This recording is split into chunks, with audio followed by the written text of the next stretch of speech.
What up and welcome to Tell Me I'm Wrong. I am Marsh. We've got Rick. We've got Yellz in the building. Happy New Year to all, and to all a good 2026. The NBA is dying. Tell me I'm wrong.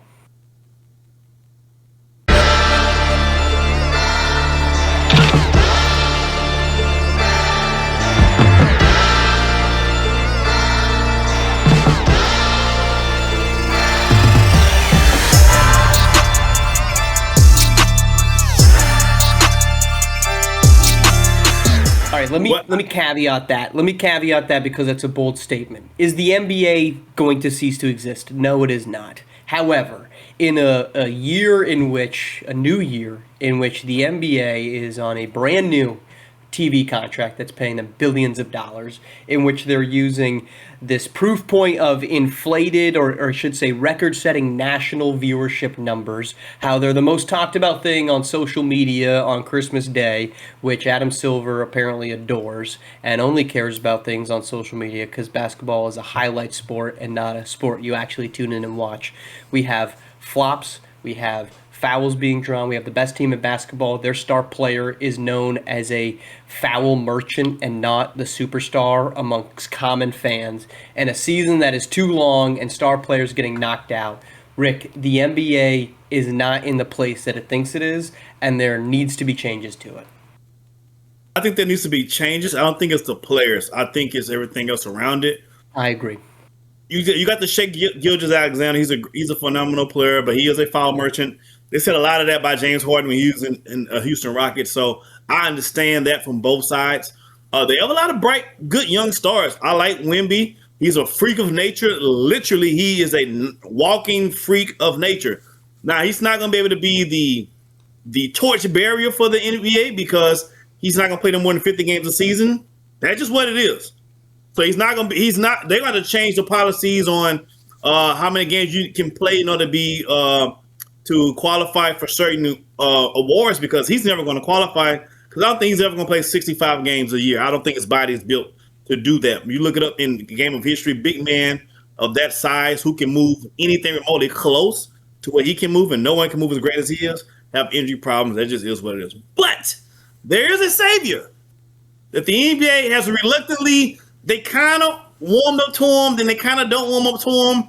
But the NBA got to go all in on this guy. You go all in this guy, it's going to be must-watch TV. There's going to be a lot of censorship that's going on, but it's going to be a really good time every single time. Anthony freaking Edwards is the guy. For better or for worse, he gives you everything you need in today's NBA. He can play. He can ball. He's uplifting a team that's a small market team, and he's good for social media clips. He's going to give you clip after clip after clip. His off the field, off the court antics is just as exciting as his on the court antics. He signed a check before the baby comes. Who cares? Anthony Edwards says. But then he gives away his jersey to kids in the stands. The man is the man of all people.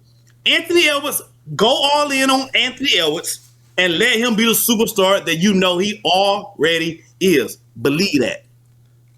So let me go. I'm gonna jump on the Anthony Edwards topic real quick, and then I'll come to yours, March. Just because that's how things flow. Anthony Edwards, I'm a huge fan of Anthony Edwards. I'm not even gonna argue with anything Rick has to say. I'll piggyback it by saying he has. There's people sometimes where you don't know why their personality works. Like technically, if you were to mold and say what corporate sponsorship and the marketing machine should get behind, when you looked at a LeBron, when you looked at a Steph Curry, who was the poster boy of particular thing, you can go down the line of all the what they expect Wemby to be, and just going further back, your Michael Jordan, Jacoby's not. Anthony Edwards is not that, but when you see him on TV, it's almost, and I don't want to sound weird, and just, you know how they used to say Michael Jordan had that infectious smile? That's what they would say. Behind the scenes, he was slapping the shit out of people, right? But on screen, he was smiling. He had something about a smile. Like Anthony Edwards just has that good energy. I'm right there with you. On top of him being a highlight machine, he's actually clearly a hard worker. He cares about the game. He's everything that the NBA needs, and he can still appeal to the older fans, to the mid-level fans like ourselves, and the youth. He hits checks every box. Great, good for him. The NBA will figure that part out. As far as the NBA dying, so to speak, I do think they need to get behind Anthony Edwards. Honestly, I'm just going to be sitting here piggybacking everything Rick had to say. Here's the challenge the NBA has, though. There's a slew, and I do mean a slew of policy and rule changes they're going to have to make. And the problem is they've taken so long to put some of these rules into play that it's not something you can slow roll in while you continue to lose particular types of fans like myself. Like, you have to institute them quickly, but they have to be the right ones. They have to be marketed the right way. Certain things have to be put out there for people to digest them, or it seems very gimmicky, right? We see guys shooting from the logo.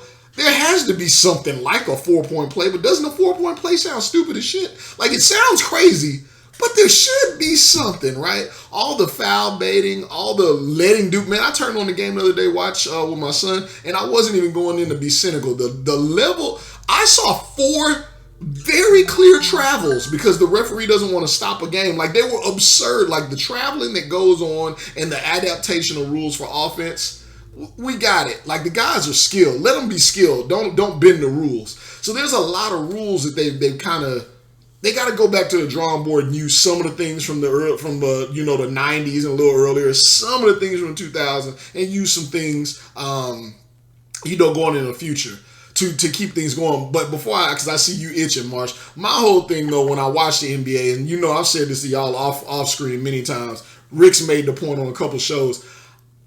Aside from that, because it's been a highlight machine for so long, all the kids are trying to play the same way. It don't matter if you're 7 feet tall, 6'1", if you're 250 pounds, 500 pounds, they're doing the same shit, and none of them are as good as Steph Curry. So that's what watered down the game for a lot of us peers, because no team has an identity. They're all doing the same thing, but they're not doing it as good as the greatest player and the greatest team to get that done. Go ahead and get your Golden State Warriors jump off, man. Do it. No, so you guys do this great thing where you give me every single take that you possibly have, because it's like you're a man running out of air, and you're like, I'm not going to get a chance to speak ever again, so I'm going to give you everything. You guys are. Here's the first thing. I don't think there's going to be many folks here on this show amongst the three of us that we're going to argue or disagree on things. But there's a couple things I want to get to, one thing at a time. I want to start with the fouls, because I think that is problem number one that the NBA faces. Before I get to that, we have to talk about what the NBA is saying right now. So the NBA, immediately after Christmas Day, comes out and says this was it was, I guess the first one was in early December. This was the most watched national television games to start the season. True statement. You want to know why that's a true statement? Because they added more national television games. Right. They added more. I could say I worked more days of the week this week if I just started working on Saturday and Sunday. I mean, You've created a number for themselves that's artificial. On Christmas Day, they came out and said this was the most watched section, like they sectioned off each day. Those are real numbers. But then they just get hyper fixated on this, social media. It was the most talked about thing on social media, which aligns perfectly, Rick, with what Adam Silver was talking about at the beginning of the season when he says, we are a highlight sport. People watch the highlights on social media. Wait, People don't watch did the he say highlights. that? That was a major thing that he brought up at the beginning of the year, which is why they're coming back to this point and saying, we are the number one talked about thing on social media on Christmas Day. You're the number one thing because the football game sucked, because the NFL was stupid and tried to take over Christmas Day. Their product was terrible. The games were terrible. Like, there was, one playoff team. The Denver Nuggets end up playing in it. So, Rick, this is a league that is acting as if all these numbers are hunky-dory, and they're not, because they are using numbers that fit the agenda that they're trying to bring in the first year after a year that they signed a massive multi-billion-dollar. And then at the same time, he's talking about how he's shitting on ESPN while he's talking to the Amazon Prime guys, saying, I like that you guys are actually analyzing the game. The coverage and this focus on ratings, Rick, is, I think, problem number one that the league faces. Rick, before you jump in there, isn't that the old Triple H? It's the old Triple H strategy. If you, for anybody watches WWE right now, that's what they do. Every pay-per-view for the last 3 years has been the most watched with the most fans, and that's what they hype you around, is like the FOMO. You missed out. Look how many people it is. He stole it straight out the playbook of wrestling, man. It's funny you mention that, because that's exactly what I was going to say. He's treated as like the WWE. He's going WWE as far as marketing is concerned, which is not a good move because they are a totally different product. And so I guess he figures if I can't compete with the NFL, let me compete with another sport that's or sport maybe depending on how you look at it. Which is he's taking a wrestling tactic with WNBA, and I think that's going to blow up. The WNBA is taking their own tactic. The WWE, and I think that's going to blow up in his face. So I think his marketing people, his marketing team, they need to tell him, "Hey man, pipe down and let us get back to fundamental basketball and find another way to get this thing going. Make it more about the players." Nobody. Let me say something. As a fan or as a consumer, I give two you know whats about how many people watch the game. I don't give a shit. I could care less. That's something you bring up in your board meetings. That's something you bring up to your stakeholders. We don't care about that. So for us, you want to give us what we care about? Give us more of the players. You want to know how the NBA can kind of start getting more traction? Let the cameras go behind in the locker rooms for a second. Put the camera. You put the camera everywhere else. Put it in the locker room right after the game. On those Netflix games, on those games when you got games with these networks that can curse and everything. Go in the locker room right after the game and see the real reaction from these players. That's gonna be exciting. You know what I mean? Let the Drake. You know what? Don't call a check on. Don't kick J-Ron Green out the game. Let him play and see what he does. Or when they get kicked out, have the camera follow him to the locker room. Let's see how ballistic he go in the locker room. Like, there's ways to enhance the product, but telling us all these buku whack ass numbers we care nothing about is not the way to enhance the product. It's about the player. That's the manufactured part of like society now too. That's the other thing. But like what you're saying is like we don't need you to manufacture who we're supposed to like. We're gonna like them. We don't need the rules to say what part of the game we like and for you to dictate it through the refereeing. Let us decide. Maybe we like to watch the Memphis Grizzlies walk that bitch up and down the court and score 75 points. If you don't like it, turn on a different team. Turn on a team that's running and gunning. Let the teams have identity. Like reality plays out better than forced action. So I feel like you hit that on the head, Mark, Rick. And then the extra little camera joint. They mic people up, and you know how you remember that old. I used to hate LeBron James, Marsh. I used to hate his guts. I respect him now. The reason I hated him, but it also was one of the reasons I tuned in, just like with Floyd Mayweather. Hated him for years. That's why he made so much money. People wanted to see him get his ass whooped. Never happened, but that's why he made money. I saw LeBron James while he was still in his first stint with Cleveland. He was a young guy. Had him mic'd up, and the Cavs were down like 20 points going into the halftime. Mike Brown's the coach. LeBron's mic'd up. They come back in the third quarter. And they're still down. LeBron's bench. They cut to him mic'd up, show us what he had to say just before they go to commercial. And LeBron leans over and he's mic'd up. He tells Coach, put the king back in the game if you want to win. I thought that was the most disgusting thing ever. We could do a whole nother show about that. But that's why I hated him. When he played, I love that. I tuned in, right? You loved it. You tuned in. I hated it. I tuned in. The players were the players. Mic them up. Camera their asses up. Do it. Let's be honest, though. If you were to mic up Anthony Edwards, he's saying the same damn thing. He might not be calling himself the king. He might not even be calling himself Ant-Man. He might not be calling himself in the third person. But he is going to be saying, yo, coach, let me back in this thing right now. Probably using much more choice language than that. I mean, so you can hate on LeBron for saying that. That's fine. I, like Rick, I respect the guy that says, give me the ball. I'm going to end this thing. He was in the game when he's the reason they were down 20. Don't get me started on that shit. He was in the game when they were down 20. Well, LeBron, speaking of LeBron, we're going to skip ahead to a different point. We will get back to fouls, which I continue to think I'm not alone on this island. We need to move on from stars. And the league is so dead set on only being obsessed with the current stars. So I always like to compare what's the NFL doing to the NBA. Why do people love the NFL but they don't love the NBA? And the NFL is certainly very much in love with Patrick Mahomes. I'm not going to act as if that's not a true statement. However, they are not so in love with Patrick Mahomes to the detriment of Drake May, of Matthew Stafford, who should have been 5 years past his prime, but he's still relevant.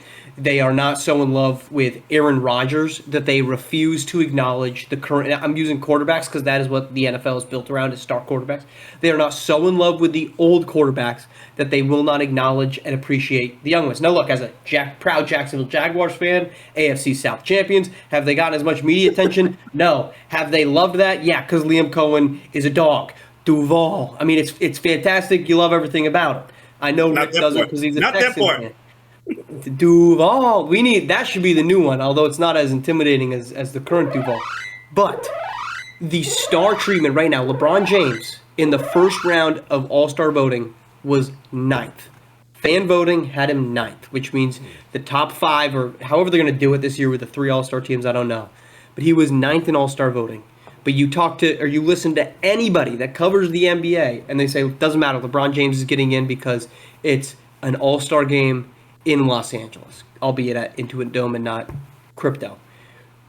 That's a problem. We should not be so in love, Rick, with the old stars that we refuse to say, well, Jokic is hurt, but Anthony Edwards and SGA, as annoying as he is still a superstar in this league, embracing Victor Wembanyama even more than they already have. The people want to see the freak. They want to see the 7'4", absolutely incredible basketball player play. But we're so dead set on, well, we got to get LeBron, we got to get Steph Curry, we've got to get Kevin Durant, and if we aren't hitting those numbers, then this league isn't good. We cannot continue to say LeBron is an all-star because he's not. He's got a 40-year-old injury, and he's a 42-year-old man. You about to get Rick going. Oh, my God. Oh, holy shit. I agree with you in terms of the NBA needs to do a much better job of highlighting other young players as the old guards kind of fade out. But LeBron James is an all-star for as long as he plays. It's kind of like the Michael Jordan theory. He's not an all-star right now. When Michael Jordan played, you could give him the MVP every year when he's with the Bulls. Every year he was deserving of it. They didn't give it to him because that would get boring. But when he was with the Bulls, every year you could have gave him the MVP. So now, really, LeBron James getting an all-star vote matters not. The problem the NBA has is the young guys want to do it their way, and the NBA wants it done a certain way. The NBA wants another Steph Curry. There's not going to be another clean-cut Steph Curry. Now, for a while, they need to highlight Anthony Edwards. LaMelo Ball needs to be on everybody's TV screen. For better or for worse, he needs to be on everybody's TV because what he does on the court is street ball at its finest. Nah, you can't. Rick, it's going to drive some folks crazy, but there's going to be a group of people that's going to love it. And just like the Mayweather argument, people want to tune in to see him get shut down. But very few people can do it. Very few can. He has a Mayweather quality as far as Rick. It's still as far as I have this skill set, and I'm going to jump off one leg. I'm going to shoot from half court. I'm going to do a 360 turnaround. I'm going to throw between my legs on a fast break, and there's nothing you idiots can do about it but like it. Because I'm going to do it, and you can't stop me. The only person who can shut down LaMelo Ball is the coach. So the only for as good a job as LeVar Ball, not LeVar. Is it LeVar? Is that his dad? Whatever. Yeah. The Ball's dad, right? For as good a job as he did getting his kids to the league, he's almost as bad as Ja Morant's dad. You can't put an R rating on a basketball game. That's the unfortunate part of everything you just said. LaMelo Ball has absolutely no containment or refinement to anything that he's going to say. If you remember, he was on WWE and Vince McMahon told him that they were going to fine him $100,000. He dropped the N-bomb, the B-bomb. He said, bitch, N-bomb. He threw them in together in one single word on the microphone. They were like, oh my God, what have we done? And everyone said, I told you, you can't have him. No, you can't have him mic'd up. No, you can't do it. Not LaMelo. I don't want LaMelo mic'd up. I want to see him playing more, though. No, they have won 10 games. The team is terrible. He shoots sub 30% from anywhere. The only thing that LaMelo Ball, I will admit to you, is good at is social media followers and having kids do 6'7". That's it. And when you are trying to attract actual audience and not 10-year-olds, You can't have LaMelo Ball as the face of it. You have to have some sign of it, but LaMelo Ball is playing Harlem Globetrotters basketball and Yeah, not NBA basketball. they sell out. Listen, Put him on the but Harlem Globetrotters then. if you're the commissioners already playing the WWE game, go. All I'm saying is, if you're gonna go that route, go all the way that route. LaMelo Ball is going all the way that route. They tried If you're gonna go that route, if I have a saying, if you're gonna walk up to the bell, you might as well ring that motherfucker. If you're gonna go the route, go all the way in on is all I'm saying. Because playing in between, going the WWE route, and then still talking about LeBron James is like watching wrestling and then bringing out Ron Simmons and talking about how great of a wrestler he is. No one cares about Ron Simmons in 2025. To your point. If you're going to go that route, just go all the way there is what I'm saying. To your point and to Marsh's point, they did try with Ja Morant. That was a route they were about to go. They wanted to push him, and him and his dad screwed that up. Get up and try it again. It backfired. They tried it. He did the gun silly again last night. So you won't give him. He did it again and pulled idiot. it back. Because he's an idiot. I mean, at the end of the day, that's the most obvious thing. I'm not gonna lie. I love the bomb, the explosion we do his ears. I love that one. I'm not gonna lie. That one is nice. I like that one a lot. The biggest problem with that one, Rick, is he does it after he makes a three and he can't shoot, so that doesn't happen ever. So to your point on the WWE, the NBA is not trying to be the WWE. I don't think they should try to be the WWE.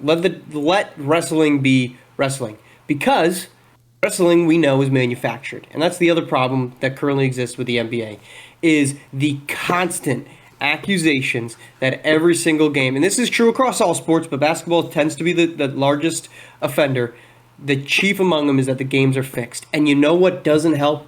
When you have two people in your league, actually it's three, that are arrested and indicted by the FBI for gambling. Yeah. The fixed league issues have plagued this league for so long, and they do zero things to stop it. They do not. We have the ability to immediately review every play, and we say some plays aren't reviewable. We have the ability to immediately know when something is right or wrong, and even when challenged, when a coach challenges a play and the foul is deemed to be phantom, the league still says, well, on this not really push of SGA, what you see is Al Horford's arm was just ever so slightly touching the fabric Just of say the they got it jersey, wrong. and therefore they don't even want to cut the Secaucus. They don't even cut the Secaucus. The fouls, but the combination of this fixed game allegations, and Rick or Yellz, you can take this in either direction. The fixed game allegations that fans have, coupled with the ongoing FBI investigations, and the foul calls that are made, that SGA is more determined in the same way that James Harden was to draw a foul and not actually make a basketball play. And to your point earlier, that's why Anthony Edwards is so much fun to watch. That's why Jokic is fun to watch. That's why Wemby's fun to watch. They don't try to draw a foul. They just play the game of basketball, and they don't get the fouls because they're not doing one of these. And that's that. Anytime do that you get again, Marsh. contact, Oh my God! You want this one again for our folks watching on? You drive in, you get a little contact. I'm going to get contact by the mic, and then it's all the way out there.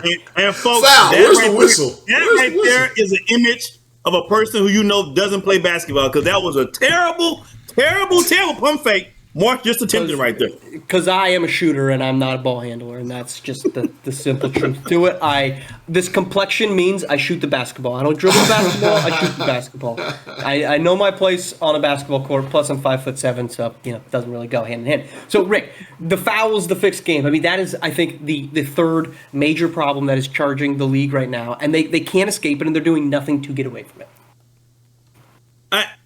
I have no rebuttal for that. The fouls are terrible. Again, I'm in Houston, so I've seen James Harden do it, so I understand. Now I'm on the other side of it, so I see it from this perspective. It looks clunky at best, right? And you want to say this is the best superstar in the league, and it looks really clunky, right? So I don't know what to do about that. The allegations about the gambling, it's really messy stuff, man. First of all, I'm trying to figure out how this kind of stuff gets out, but again, it's a whole nother thing by itself. In the NFL, I just feel like two things are happening. One, I don't think the NBA does a good enough job protecting their players outside the court. And two, again, kind of back to Marsh's point, going with the old guard, I think you need to listen. You gotta stop. We don't need to see the Lakers on every Christmas. That's over with. God. Like, we don't need to see. I love Golden State. We don't need to see don't. like that's over with. You stop talking about those that matter. That the NBA is slow to go with the times and the changes. Right.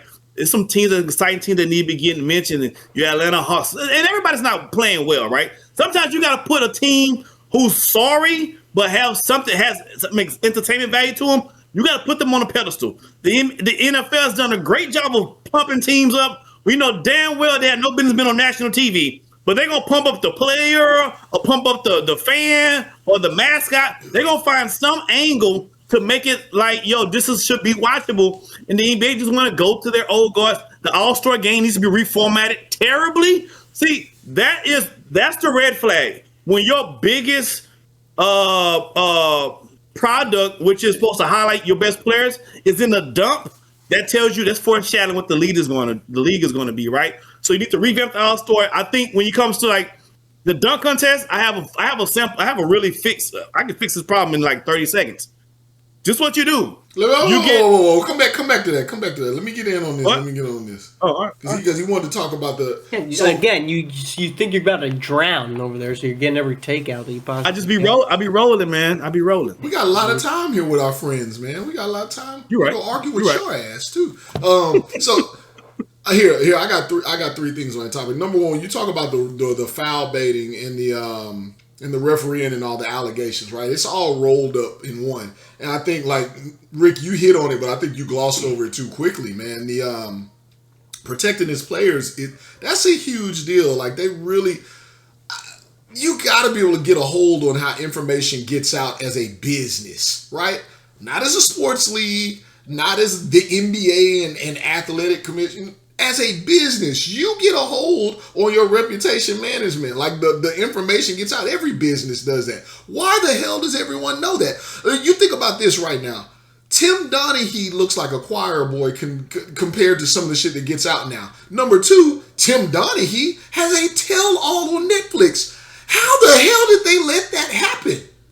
Why didn't they have him sign pay him whatever you got to pay him to shut the hell up? The conspiracies run wild with that information. If you go take a look at that, it's hard to refute anything that goes on at this point. It's out of this world. Hold on. Before you finish that, and I'm going to give it right back to you, but for anyone listening or watching that might not know who Tim Donaghy is, he was an official in the 1990s and 2000s who was accused and ended up going to jail with the FBI because of fixing games. When the NBA and their commissioner at the time, David Stern, learned that the FBI was investigating Tim Donaghy and they were trying to essentially sting the entire league to determine how many officials were involved in this gambling ring, David Stern came out and essentially preempted it, preventing any further investigations. One of the most polarizing officials in today's NBA, and honestly, I haven't seen him much this year, so I don't know what's going on with him, but anyway,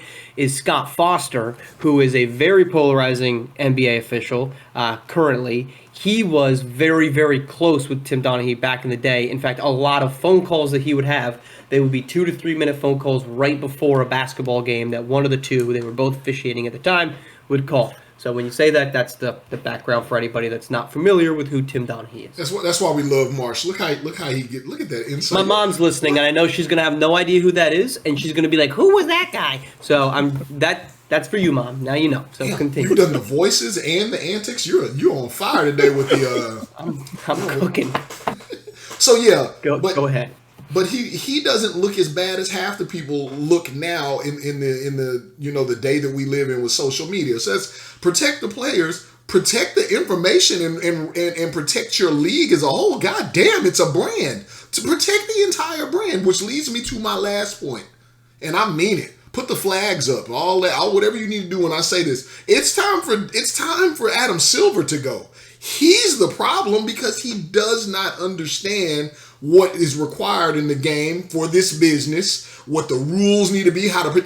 Look, we've ran down a litany of things right now that is solely on the commissioner and the leader of the NBA. He's not doing his job. Look, the players are going to be who they're going to be. We live in a different time where people are crazier. They say wild shit like LaMelo Ball, like Anthony Edwards, like us, right? That's what happens. But protect your players, protect your brand, and then change the policies and be proactive instead of retroactive. He's trying to fix all this shit while people are walking away from watching the game. It's bad. It's time for someone else.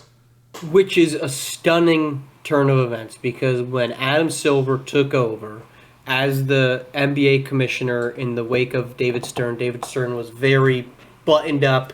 He enforced a dress code for guys, which has now kind of gone by the wayside, which I don't think is a big deal, but that's just the type of ship that David Stern ran. Adam Silver came in, was very pro-player, and his approval rating was through the roof because the first thing that he did was kick out a racist owner in the Los Angeles Clippers. And in a polarizing moment that he had when this tape comes out that I keep wanting to call him Robert Sarver, but that was the Suns owner. Donald Sterling was the Clippers owner. The Clippers are in the middle of a Golden State Warriors playoff series in 2014. Rick, Yellz, you're muted, so if you're talking, I can't hear Just you. a mile per hour. I said we got to do a show on that, by the way. I have some thoughts about that whole situation. Well, perfect. So, but that's where he comes in. The players are ready to strike and not play in the game because this audio comes out of Sterling using the N-word and referring to people with his mistress about essentially not bringing black people to basketball games. He didn't like that.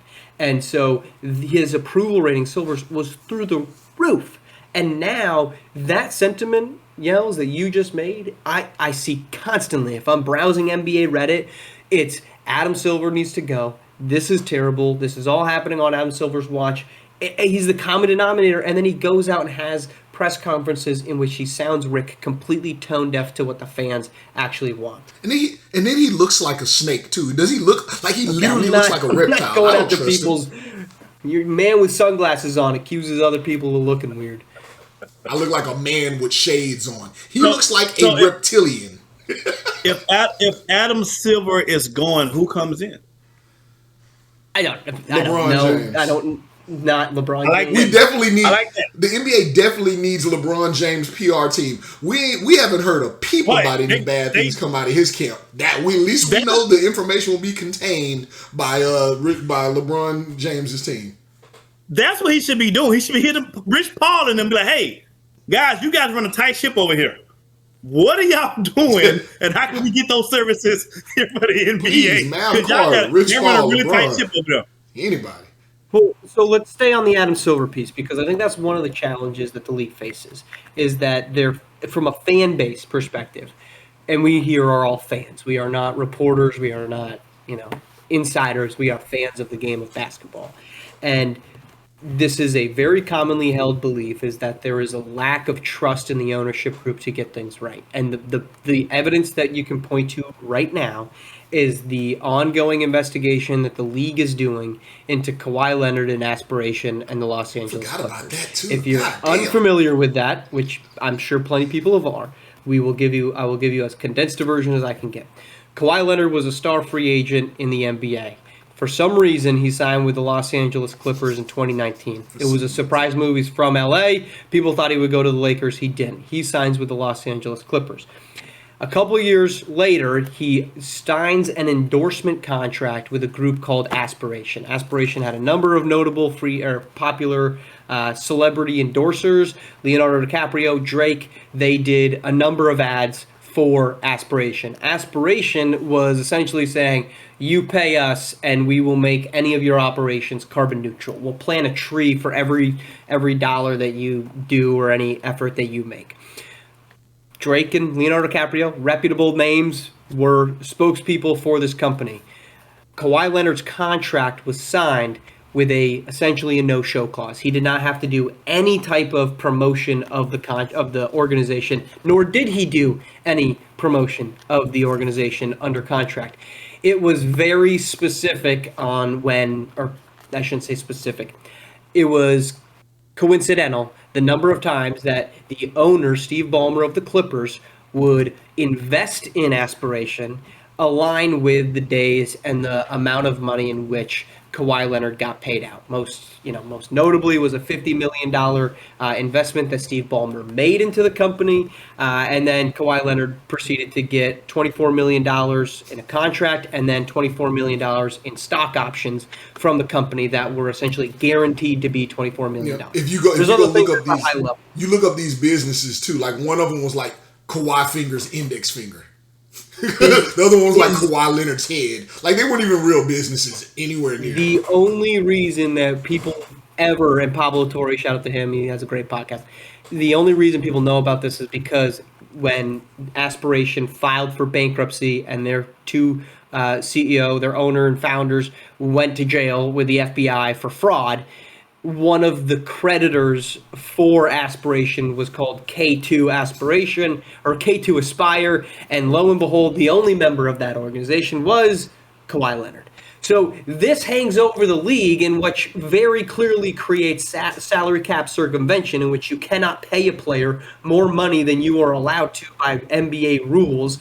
It appears to the common fan that this is more than enough evidence, Rick, that they were doing something shady, and yet the NBA, which very conveniently has the All-Star Game in February in the brand new Intuit Dome, owned by the Los Angeles Clippers and Steve Ballmer, have not concluded this investigation, and it feels as if the league does not care about anything that's going on, and anybody can do this, and that pisses fans off. And now we've lost. We can't hear you, Rick.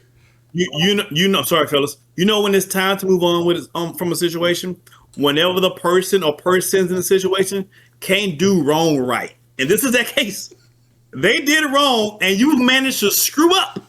All you business minds couldn't put a decent shell company together where it can't be found out by a third grader.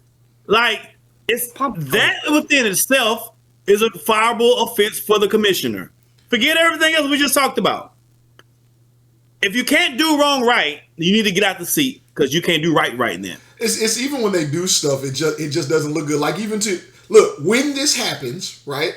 When this happens, what is this going to look like? And Rick, you're the person to ask this. What is it going to look like when Vegas actually has an NBA team? LeBron owns it or has some piece of it, and all this other shit that's going on. What's that going to look like? And they Rick? get the number one pick in the first draft that they're eligible to get, and it'll be some superstar piece in the same way that the What's it going to look like? Yo, I didn't even think about that, bro. But it's coming. You can run the right on the wall. What's it going to look like though? For sure, people still. I'm still perplexed on how the Mavericks, who had a 0.2% chance, got Cooper Flag number one after making a bet, the worst deal trade in history. Like we've seen now. In fairness, we've seen remnants of this in the David Stern era. We can think about the Chris Paul trade that got nixed, and a few other things. The Tim Duncan and getting drafted by the San Antonio Spurs right after right after Dave Robinson got. We've seen, but it hasn't been this. You egregious. couldn't call it. That's been this egregious. Nobody was like, I see this coming when that shit happened. All of this stuff, like you saw it, like as Kawhi signed with the Clippers, the conversation was everything that has actually came out. You know what I'm saying? Like all of this stuff, it's crazy. It's crazy. We've been going for a little bit, and I think it's time to pay some bills by people that have not sponsored to pay us. some bills there, Marsh. I'm paying bills today. All right. Pause for dramatic effect.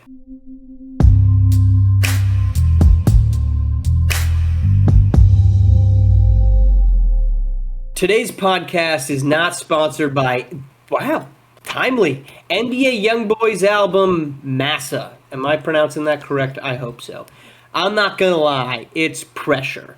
This joint tough, straight menace music. He slid, he snapped, he was talking real spicy on every track. I feel like this is not meant to be read by a white person.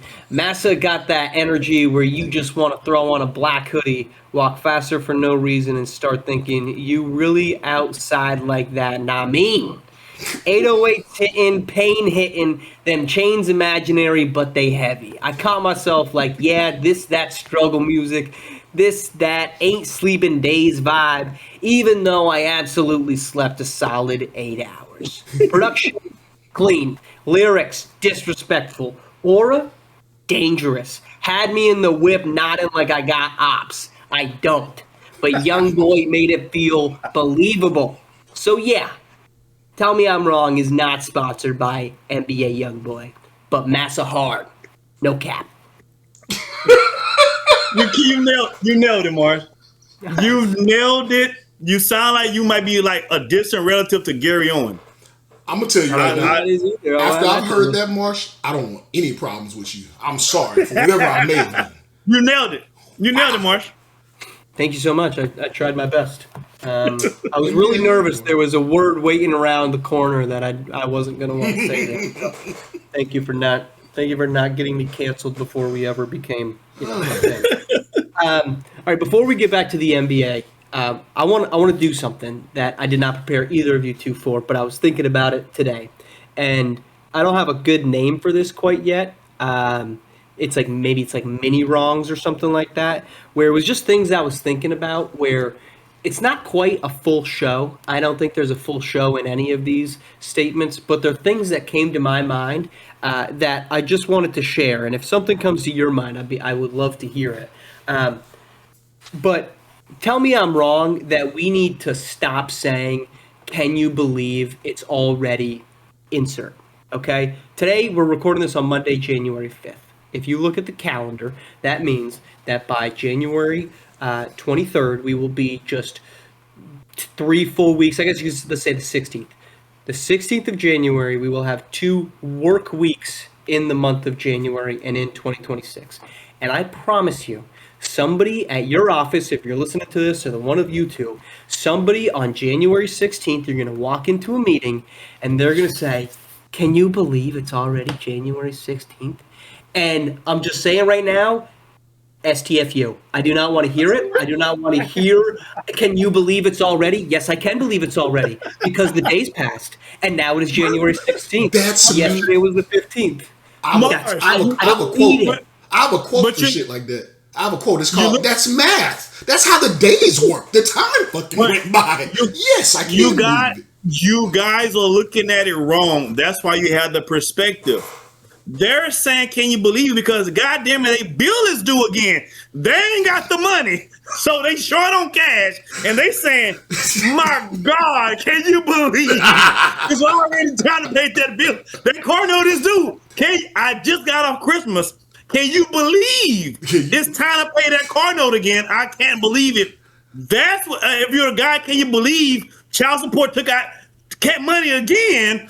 When I told them I was coming up a little short, they took out more the next month. That's why they're saying, "Can you believe it's the 16th already?" Not because the math is right, it's because their math is wrong.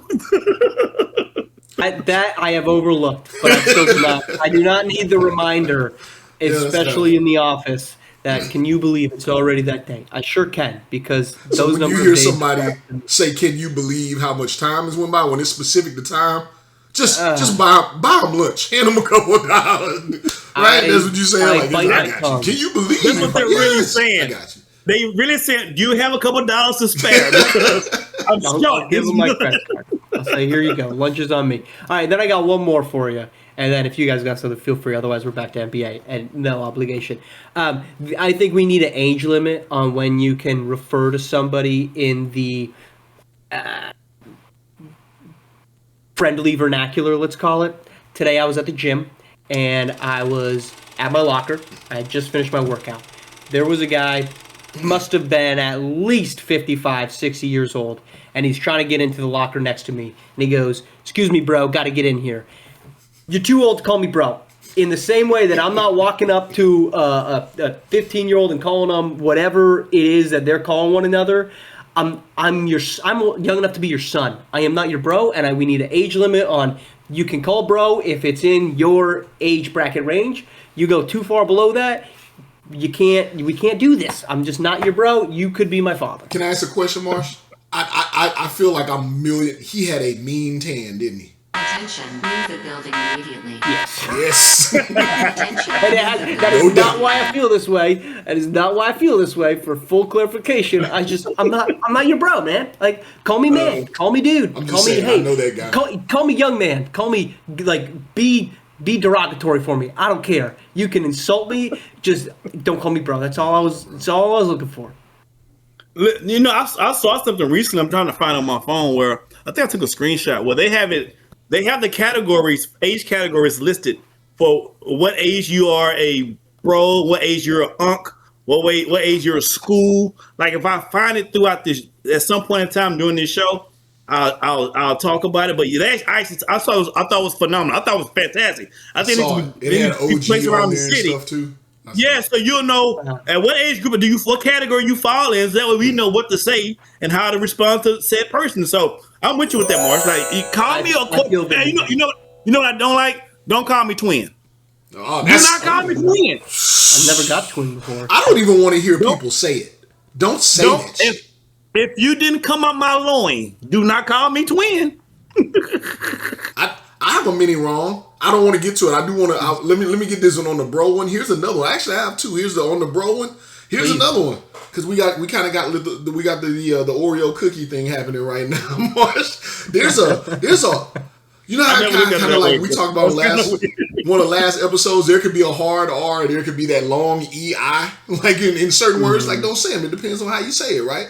I don't like the sarcastic bro because I feel like there's connotation. Like when some people are like, okay, we got it, bro. Like motherfucker, like I know what you wanted to say. You hit it. You hit it. Okay, bro, like the pause and the hard part. No, that one needs to go away too.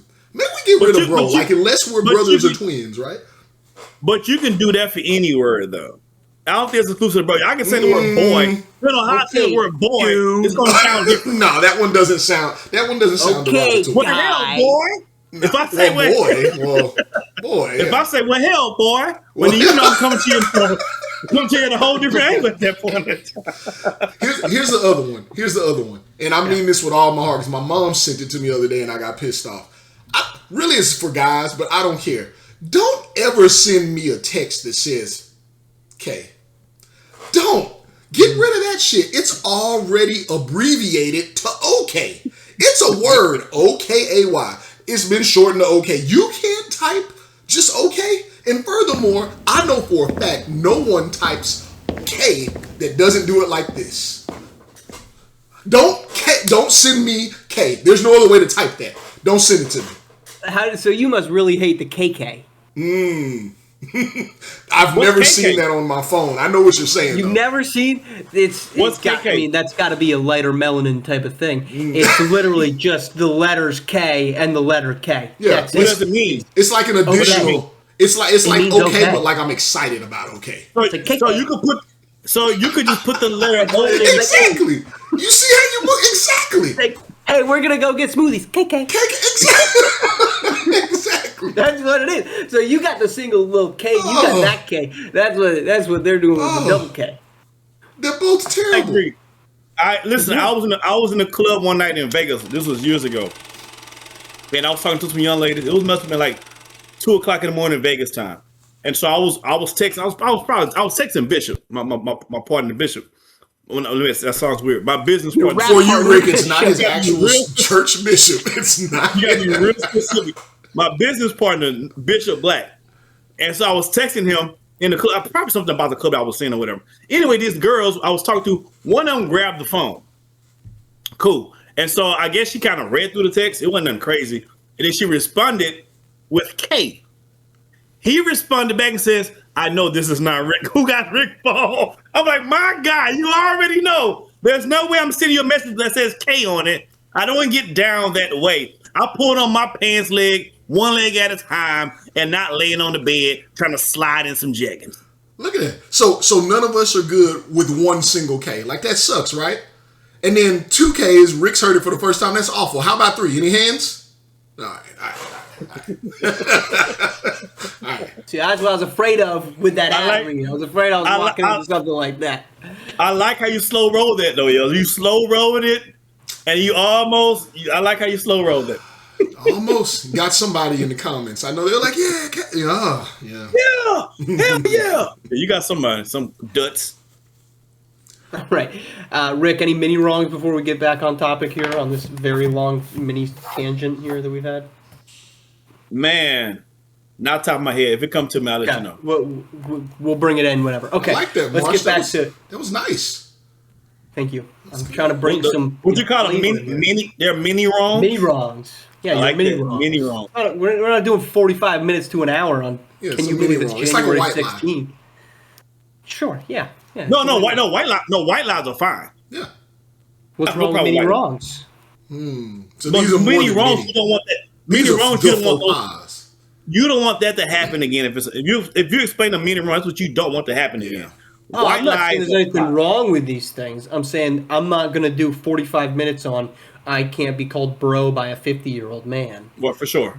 Yeah. That's all I'm saying. Because it's self-explanatory, right? Like, don't do it. Right. Yeah, I got you. Right, exactly. That's all it is. Okay. Did you get that guy's name at the gym, Marsh? No, but he takes up a whole bench when he's in the locker room, and it drives me insane. I bet he's the guy that's probably in the gym, in the dressing room. He's naked for an extended period of time. Just got a little bit too much. Balls just swinging for like he's chilling. He's checking his emails. He's reading newspapers. He's ironing his clothes. All of that shit while stark naked in a men's locker room. That's the pits. You see how we all knew exactly who he was, Marsh? I knew that he was tan like a motherfucker. Rick knew that he's just letting his balls in. We know that guy. Call his ass out. So next time you're around and he wants to do all that and call you bro and be all free, find his name out. Put some draws on. Find his name out while he's talking to you and call him by his name directly and say, I'm not your bro. I'm not your bro, Hank. Right? I'm not your bro guy. I'm not your bro guy. Put your balls up. Put some britches on. All right, back to the NBA and why it's dying, but not actually dying. The games. So it's today. It's January 5th. I'm just gonna look at the NBA schedule, and I'm just gonna see what's happening on Monday, January 5th. This is live. Well, I like the Golden how State you're doing Warriors it live. play. The Golden State Warriors play the Los Angeles Clippers. That game doesn't matter. The Pistons and the Knicks are playing right now. That game doesn't matter. The Celtics and the Bulls are playing. Doesn't matter. The Raptors and the Hawks are playing. Also doesn't matter. In fact, there are 4 other games happening tonight, including a pretty good Suns-Rockets game that you don't that even need does to not name. matter. You don't even need to say them because they don't matter. The games. Now, I'm not saying that NBA games in totality don't matter, but when we have 82 games, the San Antonio Spurs beat the Oklahoma City Thunder 3 times in 12 days. That's crazy. For those that aren't following the NBA, the Oklahoma City Thunder, before that stretch, were on pace to win 74, 75 games, would have been an NBA record. They have since already lost their 6th game of the regular season, and the likelihood that they surpass the Warriors record, which honestly I was secretly hoping they would, so we'd stop talking about the 73-9 Warrior season. You only saying that because they lost. You only saying that much because they lost the championship. Yes, you are. I am not even going to argue that. That is exactly why I wanted that to happen, so we would shut up about it, and 2016 could start fading away further. But the fact that happened, what did the San Antonio Spurs turn around and do? Lost to the Utah Jazz, a team that is actively not trying to win basketball games. NBA games on an 82-game schedule do not matter. Again, compared to the NFL, which I think can be a little foolish because the NFL will always be king in America. They have 17 games, and I would even argue that's 1 to 2 too many. But you know every single Sunday what's on the line. In a given week in the NBA, it does not matter an outcome. It does not matter who wins or loses because in the grand scheme of things, you have such a large sample size of games that a singular outcome on January 5th does not change who wins a championship at the end of the season in the same way that a 17-game season in the NFL does, where if the Jacksonville Jaguars blow a game to the Houston Texans on the road to Davis Mills, they end up as a 3 seed and not a 1 or a 2 seed and a first-round bye. That does not happen in the NBA. Well, Marsh, I know you're feel some kind of way about that, but you might as well come on down off that tree because that's not changing. Part of the reason why they got these billion-dollar contracts with these networks is because they're telling them, hey, guys, we have 82 games, and I'm going to play mad games on your channel. You're going to get NBA basketball 3-4 times a week. So, unfortunately, the 82 games is here to stay. I can see Silverman trying to ramp it up to 85-90. once Vegas comes to town, once they get an extra team, I can see them trying to ramp them more games up because you're trying to get more dollars for your cents. Now, are the 82 games? Do the 82 games encompass the Emirates Cup as well?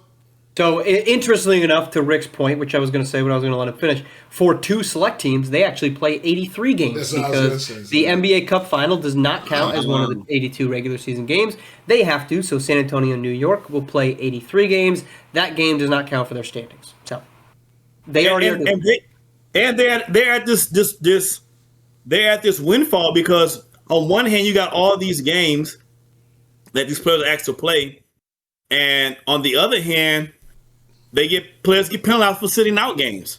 So it's like, and then on the third hand, if you don't play at least 65 games, you don't qualify for any of the awards. So it's a hodgepodge of crapola that's all in one bowl, and then they give you a teaspoon and say, "Eat it all up, sir." And that's what they're giving us right now.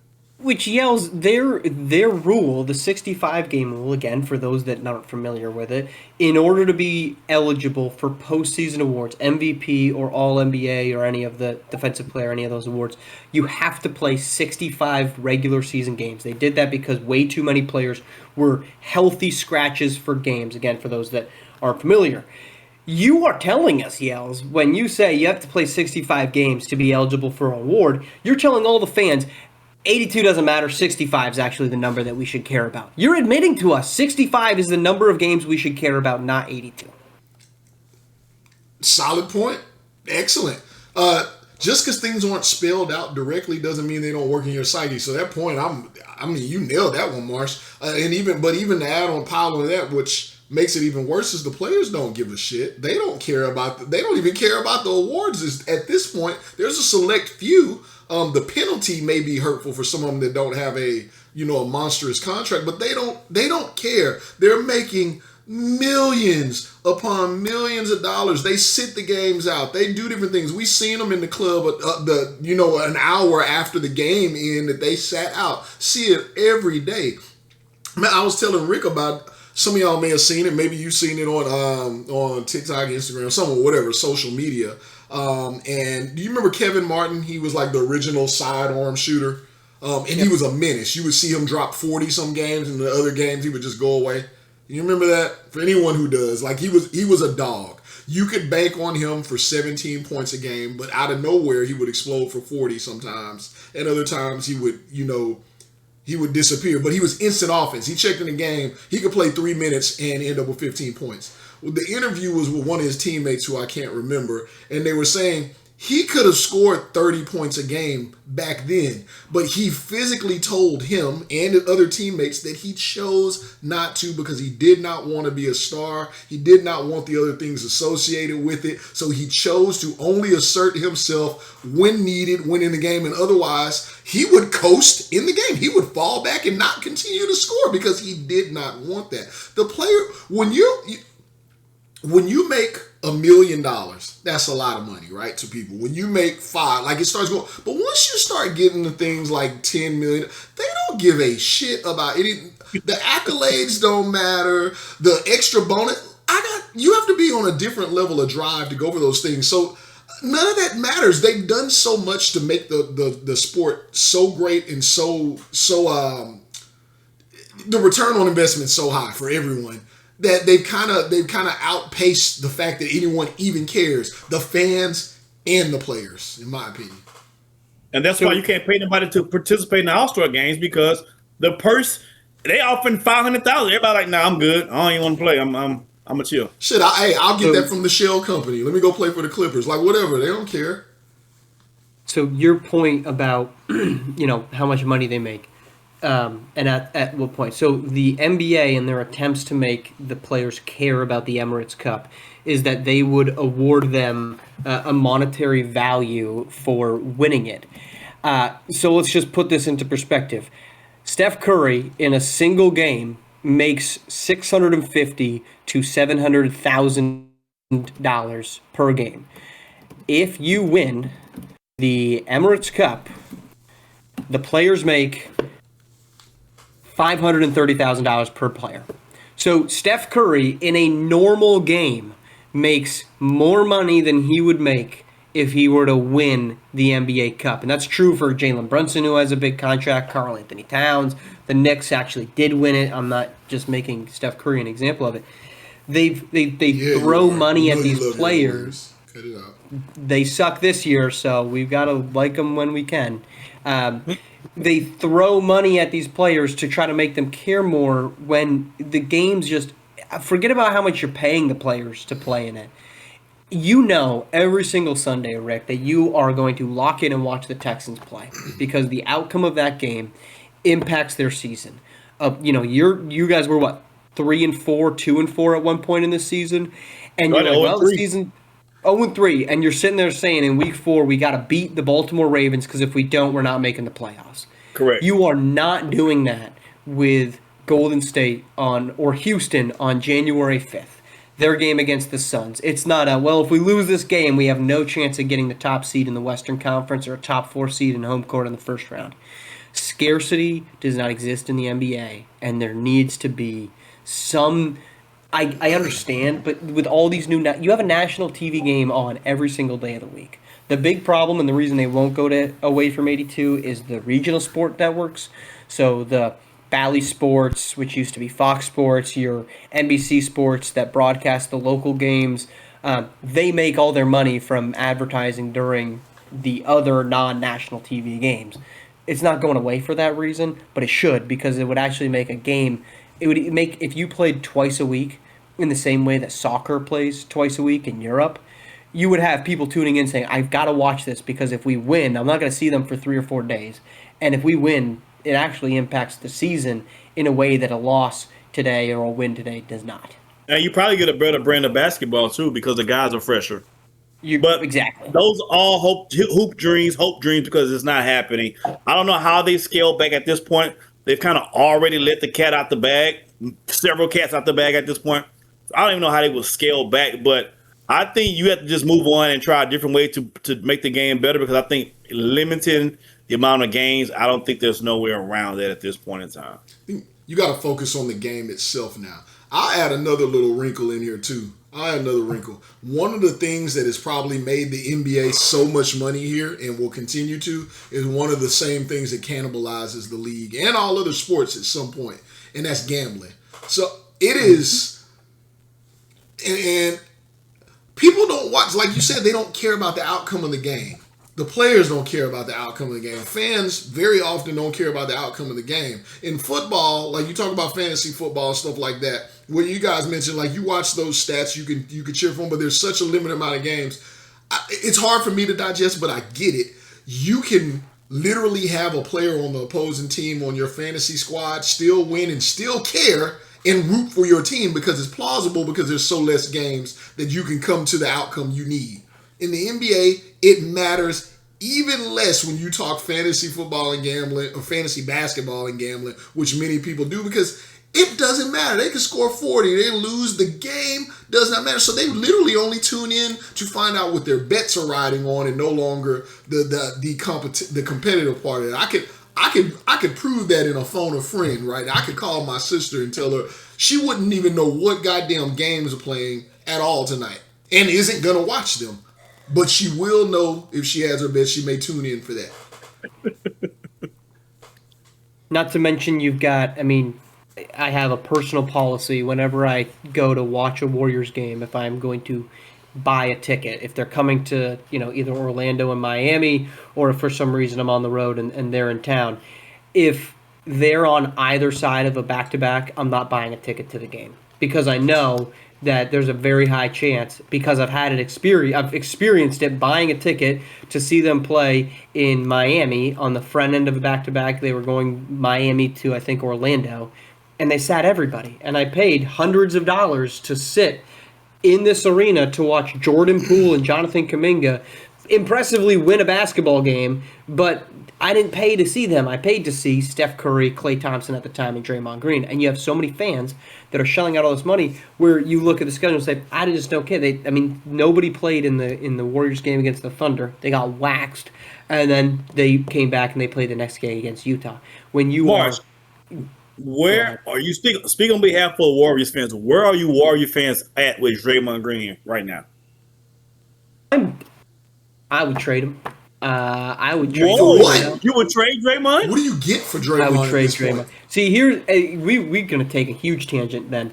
So the biggest, and I think you trade him with Jonathan Kuminga because that's how you can make any deal attractive and financially you can get into the range of a star. However, when the Warriors have traditionally talked about why Jonathan Kuminga or some other young piece on this roster doesn't work, it's because they always go back to, well, you need shooters on the floor.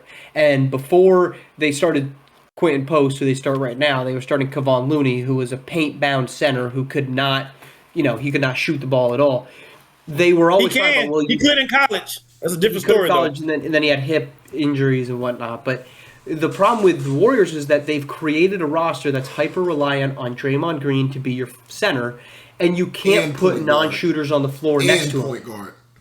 And point guard. And he does those things really good. He's still a good playmaker. He still makes dumb turnovers. He's still a great defender, but he's not as good as he was in his prime. But you've created a situation in which you have to play three other shooters on the floor at all times to make it work.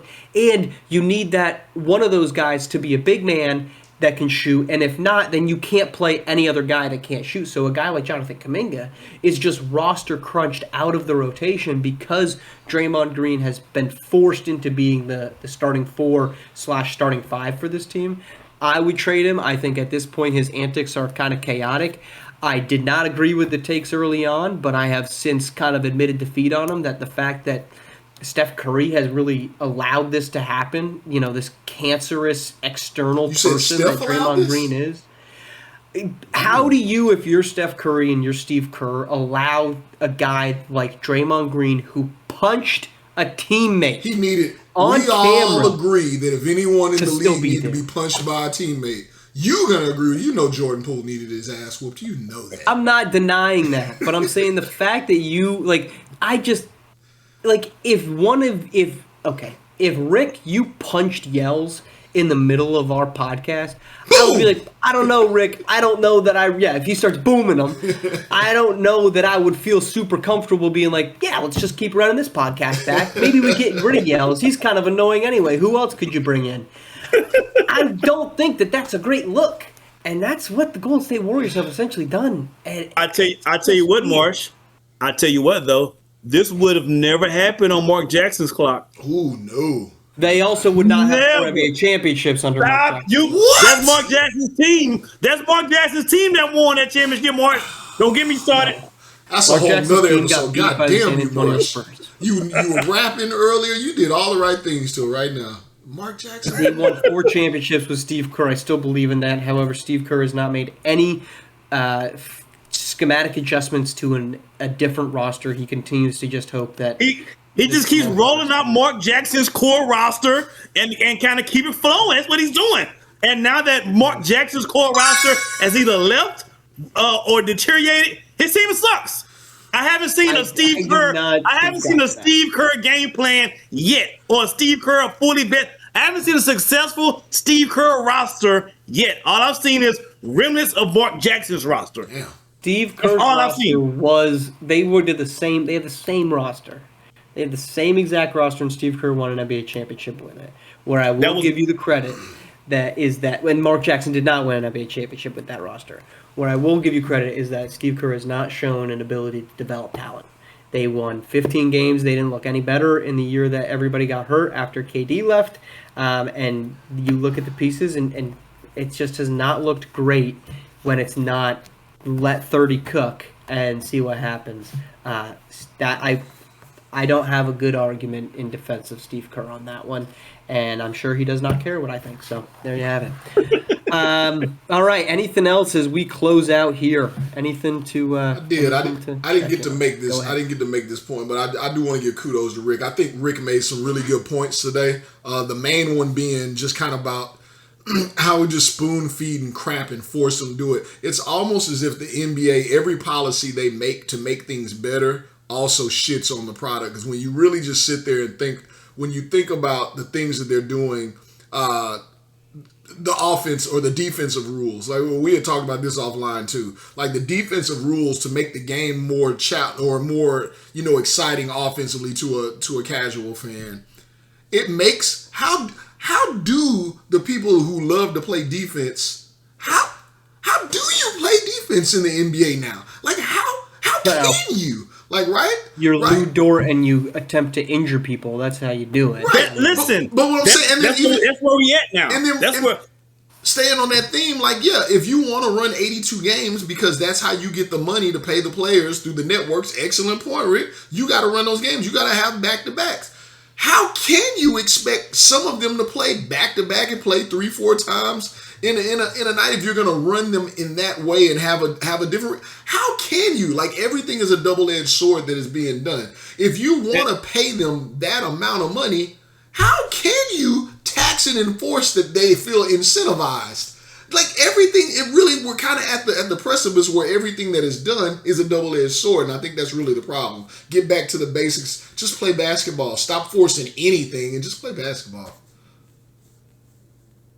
And listen, yeah, because that the NBA, like most businesses, but the NBA specifically has cared so much about the business end to the default or to the detriment of the players. Nowadays, the players now are bigger, faster, stronger than they've ever been in history. It's like every player that comes to the NBA now is a genetic freak. And what happens is when you run them to the ground in an 82-game season, and not only that, but your league is set up for everybody to run as fast as they can with as many ball possessions as they can, as many points as they can. One thing people don't mention about defense of the league and defensive era is the game slowed down, which means I'd have to be a gazelle for 48 minutes a night, which in real time is 2.5 hours. I'd have to be a gazelle, run up and down the court for 2.5 hours. There were times, because the game was in a half-court set, that I could just preserve a little bit of my energy and save some wear and tear on my body. You want these guys to come in and be all world and be freaks of nature, and it's like getting a well-oiled machine or getting a nice vehicle and running it on the road 24/7. At some point, the tune-up is going to be needed. The tires going to need to be rotated. They're going to need to get switched out. And if you don't have the capacity of doing it because you have 82 games and because you're running guys into the ground because you want people to score 130 points a game, this is how you get people out the game for injury. So that's the part of the defensive side that no one talks about. It slows the game down a little bit. Give these guys a chance for their bodies to at least come off a shock value. He just dunked the ball 10 times in a row. He probably need a break. That's how you had other team identities, because they could at least play defense. That's why we don't have other team identities. And then also in true Vince McMahon fashion, Adam Silver has said, I don't care what you want to see, fans. We've already screwed over the players. Now we're going to screw you over, fans. You don't know what you want to see. You like what the hell we tell you to see. You watch that shit. They're going to run up and down the court. They're going to take 7 steps. You watch what the hell we said on TV and you like it. It's not. I'm telling you, if brothers ever start playing NHL, hockey's going to take over NBA. If brothers ever start getting in the NHL, hockey's a live sport though, Rick. NBA. I guarantee it. If you go watch hockey live, hockey is the shit. Watching it live, you watch a hockey match live. It's the truth. Well, hold on. You're showing your ethnicity there. It's not a hockey match. All right, it's a hockey game. I say a match, and I'm always say match. Let's start with that. Hockey is the best sport to watch live. Yeah. The best, hands down, no argument. If they had some brothers, it'd be even better. There's 3. I think there's 3. That ain't enough. That ain't enough. I need a team of hockey players where like 90% of the roster are just brothers. Well, hey, can you imagine? Can you imagine? Yo, can you imagine somebody like scoring the bad boys of basketball? No. The bad boys of hockey, my guy. Rick, you might see some fans revolt on that one. I'll be judged by some of their fan base. I mean, to give the NHL has an 82-game season. They do not run into the same issues that the NBA does. I can't remember who the guy, he was on ESPN. He was saying why. He said because our guys play every goddamn game and they care about the game. He was like, that's what the NBA does not have. He was speaking on that specifically. He said when you come to watch a hockey match, he said game. When you come to watch a hockey match or game, and you came to see Crosby, Crosby is playing. Like what you're getting. Crosby's hurt a lot, but I understand I understand what you're saying. But if he can get on the ice, and like that, Yes. for me, NBA guys, they're just not they're not relatable. In this, like NHL dudes will get their teeth knocked out. I'd be like, I can still skate, so I'm coming. Like that's relatable to just an average human being. I saw an interview with Shea Gilgeous-Alexander, and they were like, would you ever repeat outfits? And he goes, repeat outfits? Impossible. That's literally what he sounds like. And then they're like, not even. He's like, well, maybe if I was wearing like, a gray hoodie and Nike Tech to the grocery store, and like off camera, that a producer's like, oh, you go grocery shopping? He goes, no. I saw that. No person can relate to that. No. Like, you're gonna see this sweatshirt on this podcast more than once. Sorry, I'm gonna do my own grocery shopping. Sorry, what's that? That was starting 5, right? Yeah, it must have been. And I like just watching that. I'm like, you saying impossible to repeating an outfit, the most basic human thing ever. And then, the only time I would repeat it is doing this lowly thing of going grocery shopping like a nerd. You're just not relatable to, and I think even that show got canceled. I think that's his last season. It's not coming back. It did get canceled. You know the one thing tells you about it. Yeah, because you know why? Because it wasn't Anthony Edwards and his Lamborghini being like, "I'm coming to kill everybody. I'm doing exactly." That's why you need to show Anthony Edwards all the time. Nobody wanted to see. They didn't want to see LeBron James talk about how awesome he is. They want to see Anthony Edwards. If you watched the Olympic gold documentary, talking shit to President Barack Obama, that's what they want to see. And I agree with you. He made some questionable decisions and some pretty stupid statements off the court. But he is entertainment, and that's what. Nobody's perfect. Nobody's perfect. Nobody's perfect. Nobody's perfect. All right, that's our show. Before the baby comes, who cares? Yeah, send a pic. Send a pic. Is that called a pre-birth? Like like a prenup? You got to sign this pre-birth. He's made some dumb decisions. He might be just. You call it a dumb decision? That shit will be a norm in like 20 years. Everybody gonna be signing pre-births. Send a pic. The dumb decision is the baby mama getting on TV talking about how that ain't enough. She's disappointed because he paid it all at once. She signed it. She signed it. That's the dumb decision. That is NBA culture for you. That is NBA culture. The same, 10 to 15 women have babies from That's true. That's terrible too. But I don't know why guys do that. But no, I kind of understand. You're in Houston. You guys might have more insight than me. I kind of understand it. I don't. That's all I got. Okay, that's our show. Before you get us out of here, Marsh. Before you get us out of here, just admit it though. I need you to say this before you close the show. You say the NBA's dying, right? But not NBA YoungBoy, because you are a fan. Yeah. That's me, NBA YoungBoy. I'm stand number 1 over here.